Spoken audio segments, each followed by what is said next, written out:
It's November 2024, and Juan Soto, someone I'm sure you've heard of, just entered the free agent market for the first time in his career. He's looked at as arguably the best hitter in the world, is just a single year older now, 7 years into his big league career than Aaron Judge was in his rookie year, and is about to get one of the most expensive contracts in sports history. He's kind of a hot commodity right now. Like, think about Michael Jackson in the 80s or Kanye West before he became an Adolf fanboy. That's what Juan Soto is in baseball at the moment. But he isn't just simply good at baseball. I mean, the level he's good at is enough to warrant hype and money, but Juan Soto is also the biggest badass in baseball. How? Well,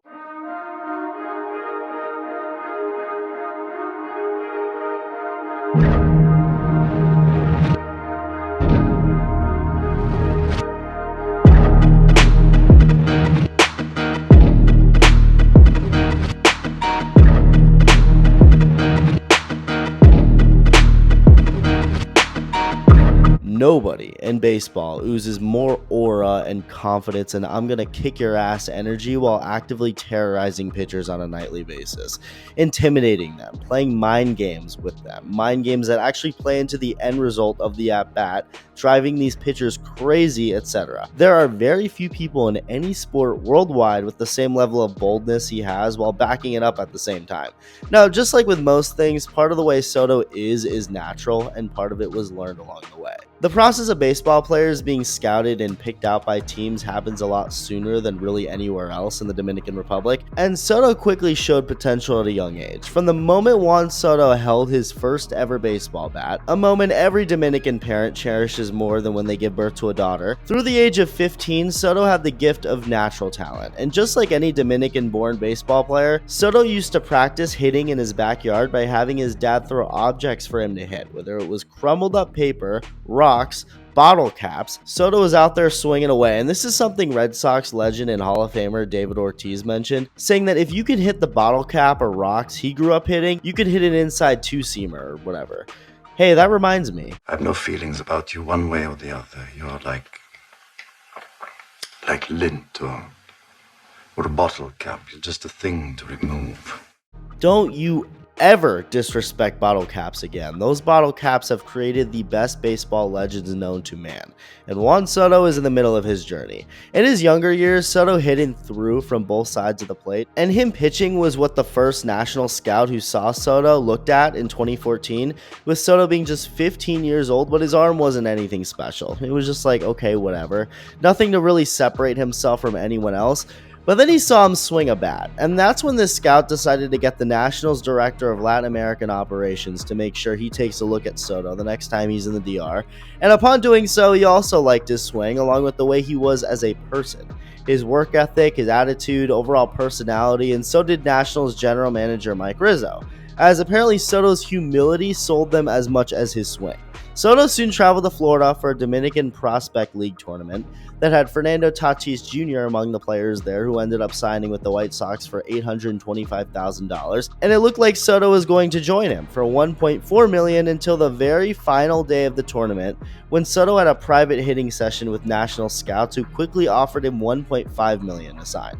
Soto's trainer from the DR shook hands with the Nats guys. It was a done deal, officially agreeing to that deal in July of 2015 as an international free agent, with Soto going on to play his first professional season of baseball in 2016 for the Gulf Coast League Nationals in West Palm Beach, which is a rookie league, the lowest level you can get in any organization. So it's made up of all the new young guys who just got drafted or signed on internationally like Soto, and Soto treated this league exactly how it sounds.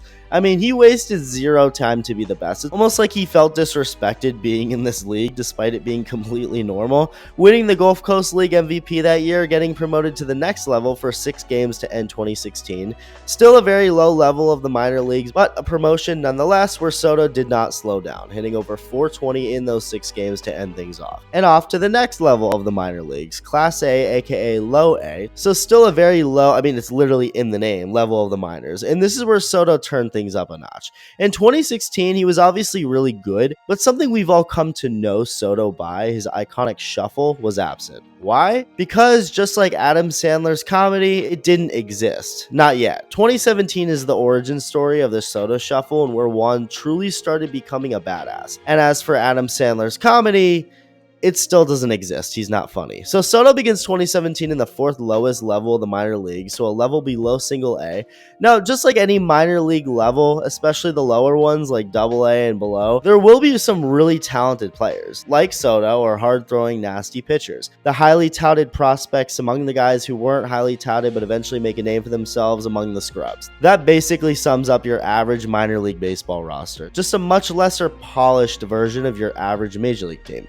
And the reason I say this is because, yeah, this was low A, but Soto still was going to see some talented pitching. And to start 2017, he was facing a hard-throwing prospect on the mound one game and felt he needed a mental edge, something a little extra to help him out other than just his sheer talent alone. And so, let the shuffles begin. He started reacting to pitches outside of the strike zone with a little hop, little butt shakes, and although his teammates found it great, they also were worried. Like, are you not afraid you're baiting other teams to throw at your frickin' head? Well, Soto didn't care, only upgrading and modifying his hops and steps and shuffles in the batter's box after taking pitches outside of the zone. It was now part of his game. Not to look like an asshole, but something to genuinely help himself out. So he kept doing it, and he kept hitting the baseball, hitting .360 as an 18-year-old to begin the year, doing his little mid-at-bat antics in the process, only upgrading it even more like he was Iron Man with his suit, now adding a crotch grab while shuffling, which you can of course imagine only got these pitchers wanting to face him even more, to shut him up and sit him down, which is where we get to what I think is the perfect origin story to the way Soto is with opposing pitchers. Because he didn't actually win at first, at least not against JoJo Romero, a hyped up, hard-throwing left-handed Phillies prospect who would strike Soto out looking on a slider. And 2 days later, Romero went on to post a video on Instagram of the strikeout pitch, I guess as a way to be like, I got his ass. And, well, I mean, he did. But Soto, who saw it on Instagram, made a promise to himself in that moment that he would get his revenge. But it unfortunately wasn't going to come that year because Soto would soon hurt his ankle during a game sliding into home plate, playing just 9 games the rest of the year, but not even in low A, back in the Gulf Coast League for little rehab stints, only to have a hamstring issue pop up, where the Nationals just had to shut him down for the year. And this is where it's crazy because, again, Soto hadn't played above low A yet. And even in low A, he'd only played just 23 games. He's 19 years old, has only been in professional baseball for a total of 83 games in 2 years, yet just a month into the 2018 MLB season, Juan Soto was a big leaguer. He was one of the top prospects in all of baseball entering spring training that year and proceeded to have pit stops at 3 different levels in the minors in the span of a month and a half. And the time he spent at each level was less the more he went up. He started off back in low A and played 16 games there before going up to single A to play 15 games, then double A for 8 games before getting the call up to the Nationals, who were a hospital at that point. 5 of their outfielders were hurt. Howie Kendrick was the latest of these, tearing his Achilles on the field. And so, up comes 19-year-old Juan Soto, who has never touched a minor league field again. To this day. To this day! To this day! And in just his second big league at-bat, his first plate appearance of his first ever big league start, Soto would collect his first hit and home run and RBIs by swatting a 3-run opposite field shot. Lots of firsts, and just like Soto was in the minor leagues, he wasted 0 time getting going, dominating and finishing second to Ronald Acuna Jr. in Rookie of the Year voting. And at this point, not too many people are that aware of Juan Soto. He was good, yeah, and really young, and a decent amount of people knew about him and how good he was, but he was also on a Washington Nationals team that missed the postseason in 2018, lost Bryce Harper that offseason, and started out 2019 looking even worse. But thanks to their magical ways, the Nats turned things around in the biggest way possible, and a lot of people played a part. But of course, none of it happens without Juan Soto. Soto was incredible the entire year from start to finish, but it's the postseason where things really started to get real. When the world found out Soto wasn't just some good young player, but unique and fearless. The Nats are playing a one-and-done wildcard game against the Brewers. They're 4 outs away from losing this game, and on the mound trying to get the final outs of this thing, arguably baseball's best reliever with the best strikeout stuff. Josh Hader, who's also a lefty. So yeah, this is the perfect guy you want facing Juan Soto in this situation. Bases loaded, 2 outs, the season's on the line, but just look at his body language here. This isn't the body language and mannerisms of a 20-year-old in just his second big league season. This is the body language of a veteran. This is the body language of Ted Williams in a Dominican kid's body. And here he is, ready to go more than anybody, and gives a big rip on the first pitch fastball from Hader, but fouls it off. He got it and missed it, but all right, hey, he's got to get 3 strikes. That's only 1. That's how math works. He's staring right out at Hader, salivating, which is not something anyone was doing with Hader on the mound, let alone a lefty. That is one of the more uncomfortable at-bats in baseball, but not for Soto. Next pitch slider way out and away, and there's that shuffle and the crotch grab, like, come at me. You're going to have to throw another fastball. You're going to have to give it to me. I ain't chasing that junk. And lo and behold, the next pitch is another heater that Soto does not miss. Slams it into right, 3 score on the air, Nats win the game 3 outs later. It's now another winner-take-all game, this time in LA against the Dodgers. The Nats are once again just outs away from having their season come to a close, only for Soto to take the first pitch he sees from future Hall of Famer Clayton Kershaw, a slider, and send it deep into the Los Angeles night to Franklin Clinton's house to go back-to-back with Anthony Rendon to tie the game, one they'd eventually win in 10 innings. Next up, the St. Louis Cardinals. New team, same shit. The Nationals won, although Soto didn't actually do much to this series, but he didn't really have to. It ended in a clean sweep, painting the Redbirds with their own red blood. Damn, that was dark, my bad. But it was the World Series where it was like, yeah, nobody, and I mean absolutely nobody, will intimidate or scare Juan Soto. The next challenge was the 107-win juggernaut Houston Astros in the World Series. That year's Cy Young Award winner and second place finish made up the 1-2 punch of the Astros rotation. You also had Zack Greinke. I mean, this was by far the biggest challenge yet. And Garrett Cole, who was the runner-up, made quick work of Soto immediately. 1, 2, 3, sit down. But after swinging and missing here for the 3rd strike, Soto immediately looks back out and says, "Oh, you son of a bitch, I got you next time." So what did he do next time? Take the second pitch of the at-bat over the train tracks for a game-tying home run. And it only gets better. The two would face off one last time in this game, and it ended in Cole doing something he'd only done once in his entire career. At that point in his career, Cole had gone at least 6 pitches in an at-bat with more than 1,100 hitters. Only one of those hitters and only one of those times before had all 6 pitches been off speed. Make that 2 now, with Cole refusing to give Soto his fastball in the 5th inning, starting off with 3 straight breaking balls for balls, 2 leading to Soto shuffles, and again, just look how confident he is. He could not be any less in control here. This 20-year-old facing the veteran and Cy Young runner-up Garrett Cole, and after taking strike 1 and swinging in front of a changeup for strike 2, Soto looks back and nods at Cole, like, okay. He knows Cole is just not giving him that fastball and sits on the 6th pitch of the at-bat. Another off-speed, well-placed, but Soto sits right back on it and drives it off the wall to drive home 2. Let's go to Game 3 now with the series in Washington, D.C. Zack Greinke's on the mound, another veteran future Hall of Famer who has a Cy Young under his belt. He's really freaking good. And credit to Greinke, he and the Astros prevented Soto from doing much damage. Game 4 also saw Soto not get a hit, but he did get another walk and drive home a run on a ground out, but the Nats got pummeled. And the same would go for Game 5, as the Astros took every game in DC. Soto had a nice Game 5 against Garrett Cole, driving home the only Nats run on another homer off of him, but yeah, they lose 7-1, flying to Houston down 3-2 in the series, and once again have their backs against the wall. Justin Verlander, that year's Cy Young Award winner, would take the ball for Game 6, and after Adam Eaton tied the game on a home run in the 5th inning, Soto would walk up to the plate a couple batters later. At this point in the game, Verlander had kept Soto at bay. A fly out in the 1st and a ground out in the 3rd had him 0-2. So here we go. First pitch, high and away. Soto doesn't really do much, just thinking through the moment. Verlander misses yet again, high and away, and Soto's doing some butt shakes now, getting a little more into it, a little loose, and then swings big on a fastball but fouls it away. It's what he wanted, but he missed it. Verlander goes with yet another high fastball that just misses the high and in part of the zone, and just as Soto starts doing his full-on shuffle, Verlander yells back out at him and says, "Not here, not here." And on the surface, this seemed like a situation Soto should listen to Verlander in. We're talking about Justin Verlander, another future Hall of Famer who's won Cy Youngs, has an MVP award, 9 All-Star appearances, a Triple Crown, a Major League Player of the Year award. If anyone has the credentials to tell someone to settle down, it's him. Verlander's done and accomplished so much in the many years he's been in this game, so he's an obvious person to respect. And after getting yelled at, Soto looked like he might have been accepting it, nodding his head, so maybe that was his sign of, okay, Verlander, I'll listen and not disrespect you.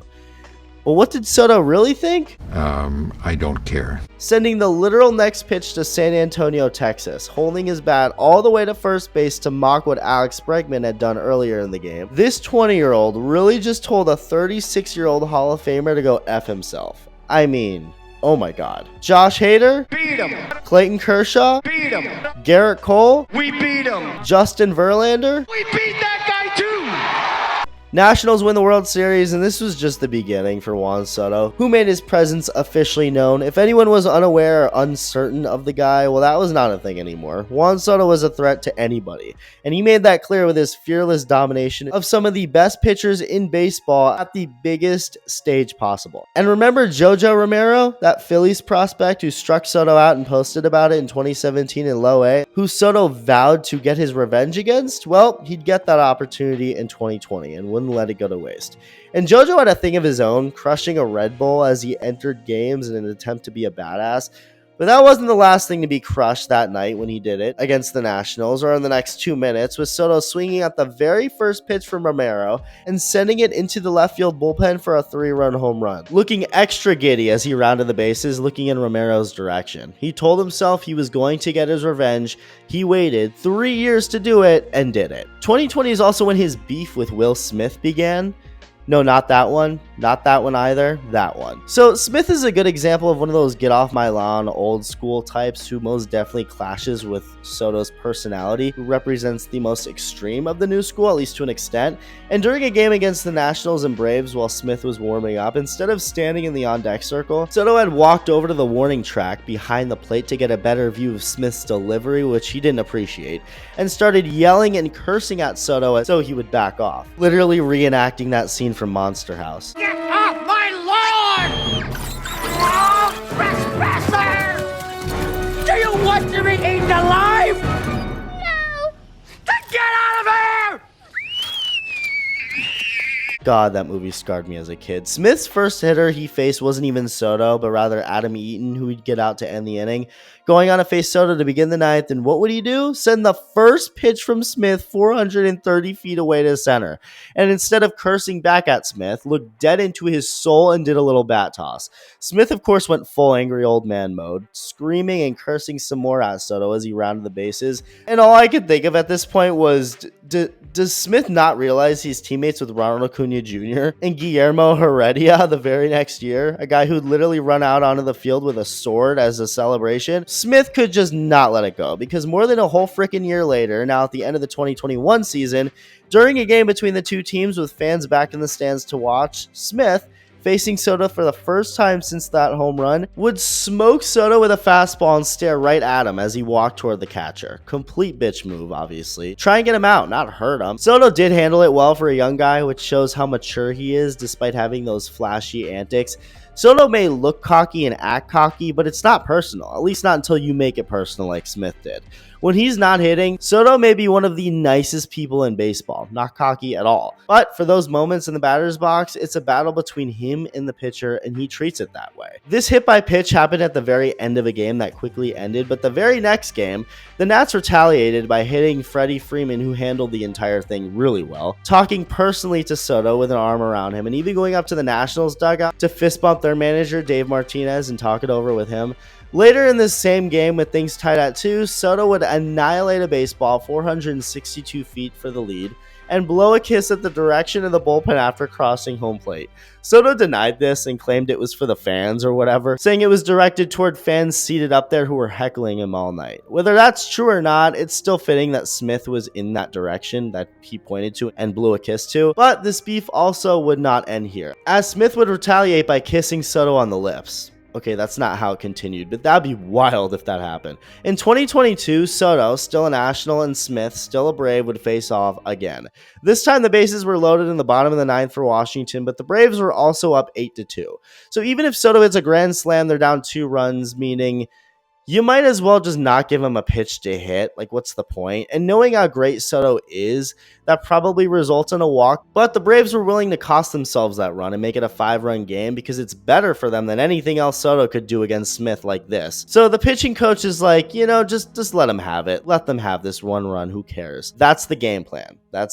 They talk it over on the mound, and that's the plan. So Soto walks up, gets ready, all confident per usual, and takes a fastball low for ball 1. Does his little shuffle, smacks his hip, takes an uncompetitive slider way outside for ball 2, and Soto stares right back at Smith like, hey, you can't walk me. That forces in a run. Give me something to hit. Let's go. That death stare out there, and Smith is all pissed off, like, end this now, please. What Soto doesn't realize is that they're not pitching to him until the 3rd pitch that's inside to make it 3-0. He stares right back at Smith and looks into the Braves dugout and starts to realize what was going on. Like, oh, they're really just going to walk me since they're up 6. That makes sense. Why else would they have a mound visit right before this at-bat in a 6-run game? He takes the 4th pitch high for ball 4 and again looks back out at Smith, throws his bat and starts taking his batting gloves off with that look of, come on, man, you're not going to challenge me? And Smith was just beyond pissed, once again cursing at Soto, telling him to go to first. And Soto again reacts by doing nothing, just shrugging it off now, laughing about it. Smith keeps cursing at him and then under his breath says, they asked me to do that, you mother effer. He was pissed. Like, that was pure torture. He had to know Soto was going to stare at him all at bat, and at bat Smith knew he wasn't going to win because of the game plan. And yeah, just great stuff. As Smith then gets taken out with Soto continuing to laugh, waving Smith off, and then mocking him with a crybaby face, Soto completely got in Will Smith's head, and rumor has it he's been living there since. Skip ahead a couple of years, and he's still doing the damn thing. Just only more experienced and as confident in himself as ever. His elite hitting hasn't stopped, and neither has the Soto shuffle. And if you're an opposing pitcher hoping any of it stops, get on your knees and start praying, because only God can save you at this point. Juan Soto and his badass ways are here to stay, and it's a beautiful thing.